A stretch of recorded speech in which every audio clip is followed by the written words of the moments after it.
Oh, I'm good to go. There you go. So, surprise, surprise. My name is Martin Hyde, and I live in the city of Sarasota for my sins. Our city is one of those curious places in Florida that, figuratively speaking, it's an island largely inhabited by imported Democrats with a surrounding area sea of Republicans in the rest of our county. Coming here to City Hall every year for the last 5 years to take issue with the profligate waste of taxpayers' money is largely an exercise in self-flagellation, because by way of example, soon-to-be former Commissioner Alpert has voted to approve all but $200,000 of expenses, which have topped $1 billion during her term.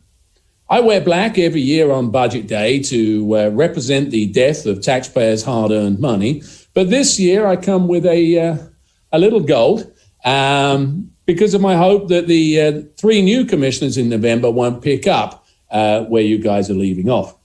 The so-called budget isn't, of course, really a budget at all, so much as a financial suicide note for city taxpayers. The wildly optimistic guesstimates on income take very little account of the potential for things on the income side to get much worse during the next year.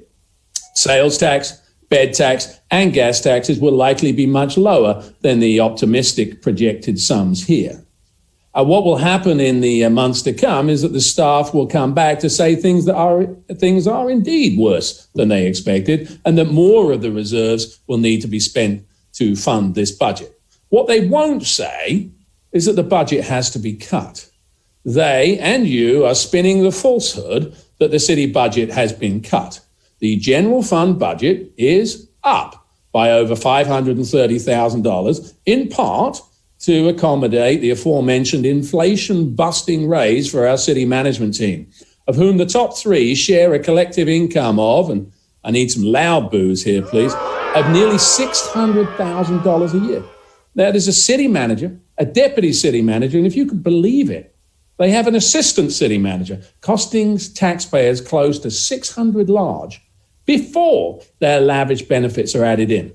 This at a time, mind you, when businesses in our city are closing almost daily, in part due to your ridiculous muzzle ordinance. When you pay people the same for doing a good job or a bad job, you shouldn't be shocked when they do a bad one. What highlights are in this year's fairy tale of a budget? Let's be clear.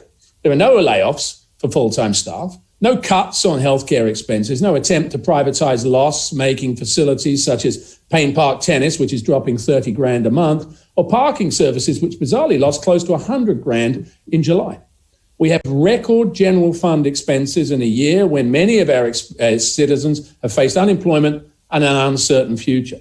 You agreed to spend $10,000 a day today for a sister cities program, which bring precisely no revenue to our city, with a sage explanation from our soon-to-be former ceremonial mayor that it was invaluable. Invaluable compared to paying rent? Invaluable versus new shoes for someone in our city? The question of how do people get so detached is often posed to me, and I always say the same thing, which is that it's other people's money. And that's why this goes unchecked. The famous quote from the great late British Prime Minister Margaret Thatcher was that socialism is great until they run out of other people's money to spend.